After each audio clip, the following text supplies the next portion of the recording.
Hello friends, আজকে আবারও একটা রেসিপি নিয়ে চলে এসেছি। আজকের রেসিপি গাজরের জেলি মিষ্টি। তো গাজরের হালুয়া তো আমরা সকলেই খেতে খুব ভালোবাসি, তবে এই গাজরের জেলি মিষ্টিটা বাচ্চাদের ভীষণ প্রিয়। তো আমি কৃষ্ণা আর তোমরা দেখছো Krishna cooking and blogging channel. তো ভিডিওটি প্রথম থেকে শেষ পর্যন্ত দেখতে থাকো। তো গাজরের জেলি মিষ্টি বানানোর জন্য এখানে নিয়ে নিয়েছি আমি গাজর, আর নিয়েছি একটা বিট। এই বিটটা দিলে পরে এই কালারটা খুব সুন্দর আসে। তো দেখো, প্রথমে আমি গাজরগুলোকে ভালো করে ছিলে নিচ্ছি, আর চোগাটা কিন্তু ছিলে ফেলে দিতে হবে। এবার এটা ছোট ছোট টুকরো করে কেটে নেব, যাতে পেস্ট করার সময় খুব তাড়াতাড়ি পেস্ট হয়ে যায়, আর এই ছোটো ছোটো টুকরো করলে খুব সুবিধেও হয়। তো দেখো, একদম ছোট ছোট টুকরো করে নিয়েছি গাজরের। এইভাবে সমস্ত গাজরগুলো কেটে নেব। তো সমস্ত গাজর বিট কেটে নিয়েছি। এবার এখানে আমি নিয়ে নিয়েছি একটা মিক্সির জার। এবার মিক্সির জারে আমি গাজরগুলোকে ভালো করে ধুয়ে দিয়ে দিলাম। এবার দিয়ে দিলাম বিটটা, দিয়ে অল্প দিয়ে দিলাম জল। অল্প বলতে তাও এখানে আমি হাফ কাপ জল দিয়েছি, দিয়ে একটা পেস্ট তৈরি করে নিয়েছি। আর দেখো পেস্টটা কতটা সুন্দর হয়েছে। তো এখানে আমি একটা বাটির মধ্যে প্রথমে বড় ছাকনা নিয়ে নিলাম, তারপর এটা ছেঁকে নেব। তো এটা ভালো করে ছেঁকে নেওয়ার পর একটু চামচ দিয়ে নাড়িয়ে নেব। ভালো করে ছেঁকে নেওয়ার পর এটা কিন্তু আবার ছেঁকে নিতে হবে, কারণ বড় ছাকনা দিয়ে যে গাজরেরটা একদম মিহি পেস্ট হয়ে গেছে সেটা কিন্তু পড়বে।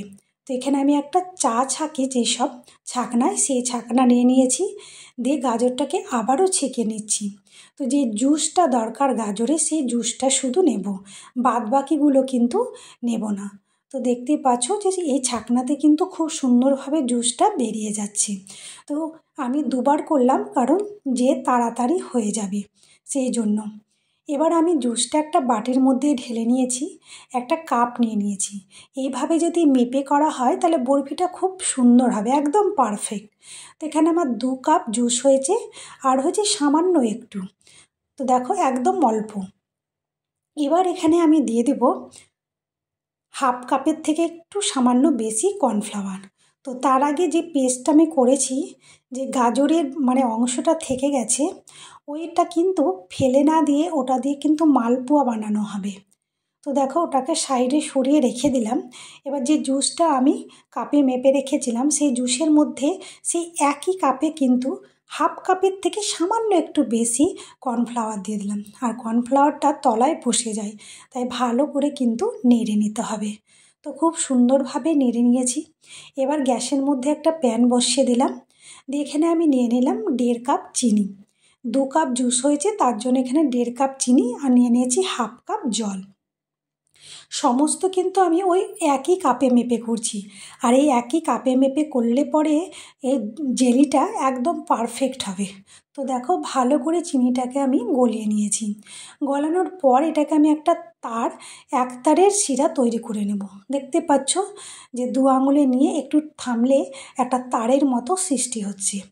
তো জেলির জন্য এটা পারফেক্ট শিরা তৈরি হয়ে গেছে।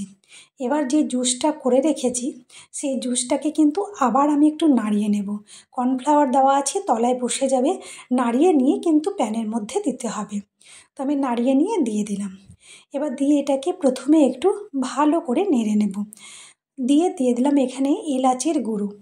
আমি এখানে 5টা এলাচ চিনি দিয়ে গুঁড়ো করে নিয়েছিলাম, দিয়ে এলাচ গুঁড়োটা দিয়ে দিলাম।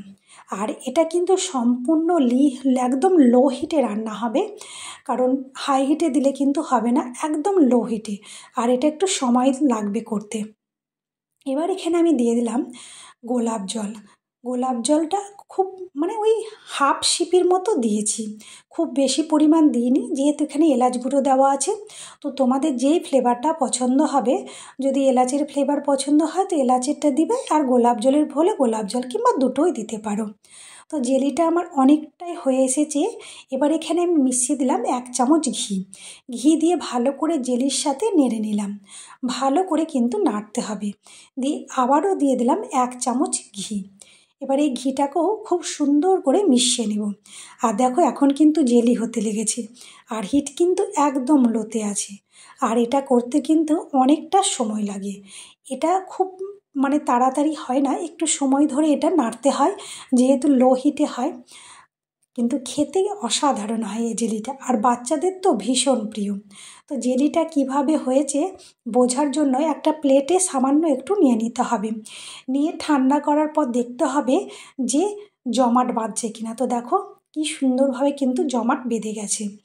তো এটা জেলি কিন্তু হয়ে গেছে, আর একদম প্যান থেকে ছেড়ে ছেড়ে যাচ্ছে, দেখেই বুঝতে পারছো। তো এখানে আমি একটা থালা নিয়ে নিয়েছি, থালার মধ্যে দিয়ে দিলাম ঘি। তো আমি জেলিটা হওয়ার পর কিন্তু এটা করছি, তোমরা কিন্তু প্রথমেই থালাটা রেডি করে রেখে দেবে। প্রথমে রেডি করে না রাখলে দেখো আমি জেলিটা যখন ঢালছি একটু ঠান্ডা হওয়ার সাথে সাথেই কিন্তু জমতে শুরু করবে। তো যেহেতু আমার গ্যাস বন্ধ করে আমি থালাটা রেডি করেছি, তো তার আগেই আমাকে রেডি করে রেখে দিতে হতো। তো আমার এটাই ভুল হয়ে গেছে। আর ঘি মাখিয়ে ওর মধ্যে কিছুটা পেস্তা বাদাম কুচিও দিয়ে দিতে হবে, তবে দুদিকেই কিন্তু খুব সুন্দর বাদামের একটা ফ্লেভার পাওয়া যাবে। তো দেখো আমি যে জেলিটাকে দেখো প্রায় জমতে লেগেছে, আমি চামচ দিয়ে তাও ছড়িয়ে ছড়িয়ে দিচ্ছি। এবার এর মধ্যে দিয়ে দেবো পেস্তা বাদাম কুচি। বাদামটা ভালো করে কুচিয়ে রেখেছিলাম, এবার উপর থেকে বাদামটা দিয়ে দেবো। আর তোমরা কিন্তু অবশ্যই থালাতে কিন্তু ঘি বা তেল যেটাই দাও না কেন আগেই কিন্তু রেডি করে রেখে দেবে মাখিয়ে, তাহলে সঙ্গে সঙ্গে গ্যাস অফ করে প্যান থালার মধ্যে ঢেলে দেবে। তাহলে জেলিটা একদম সুন্দরভাবে চিকন ভাব হবে। তো আমার দেখো একটু সামান্য উপরটাই হয়েছে। তো আমি এটা 2 ঘন্টা মতো রেখে দিয়েছিলাম। এটা 1 ঘন্টার মধ্যেই জমে যাবে, তো আমি 2 ঘন্টা মতো রেখে দিয়েছিলাম। দিয়ে তোমাদেরকে দেখো ভালো করে থালাটা উল্টে দেখাচ্ছি যে একটু ঠোকা দিলে কিন্তু দেখো জেলিটা কত সুন্দরভাবে পড়ে গেছে, আর দেখতেই কিন্তু খুব সুন্দর লাগছে। তো আমি এবার উপর থেকে একটু পেস্তা বাদাম দিয়ে দিলাম। আর যদি এটা আগে দেওয়া হতো তাহলে কিন্তু সম্পূর্ণভাবে জেলির মধ্যে আটকে যেত। এবার আমি তোমাদেরকে পিস পিস করে কেটে দেখাবো। তো তোমাদের যদি এই রেসিপি ভালো লেগে থাকে অবশ্যই একটা লাইক করে দেবে, আর কমেন্ট করে জানাবে কেমন হয়েছে। আর যারা এখনও চ্যানেলটি সাবস্ক্রাইব করোনি চ্যানেলটিকে সাবস্ক্রাইব করে দেবে। আর যারা ফেসবুক থেকে দেখছো একটা ফলো করে দেবে। তো জেলিটা দেখো আমি একটা ছুরি দিয়ে বেশ লম্বা লম্বা প্রথমে পিস করে নিলাম, এবার 4 কোনা করে আমি কেটে নিচ্ছি। তো জেলি একদম প্লেট থেকে উঠে চলে আসছে, দেখতেই পাচ্ছ যে কাটছি তো একদম ছেড়ে ছেড়ে যাচ্ছে। আর এই জেলিটা খেতে কিন্তু অসাধারণ হয়। তোমরা কিন্তু অবশ্যই বাড়িতে এইভাবে গাজরের জেলি বানিয়ে খাবে। তো আমি এখানে বিটের যে জুসটা ব্যবহার করেছি, অনেকে কালার ব্যবহার করে যে কালারটা সুন্দর আসার জন্য, ফুড কালার। তো আমি এখানে কিন্তু কোনো ফুড কালার ব্যবহার করিনি, একদম ন্যাচারাল কালার। তার জন্য এখানে আমি বিটটা ব্যবহার করেছি যাতে কালারটা খুব সুন্দর আসে। তো দেখো কালারটা কত সুন্দর এসেছে, আর জেলিগুলো দেখতেও কিন্তু অসাধারণ লাগছে। আর এগুলো তো বাচ্চাদের বেশি পছন্দ খেতে, আর এই জেলি মিষ্টিটা খেতে দারুণ লাগে। তো তোমরা অবশ্যই একবার বানিয়ে খাবে। তো আজকের মতো ভিডিওটা এখানেই শেষ করলাম, ফিরে আসবো নতুন একটি ভিডিও নিয়ে। বাই।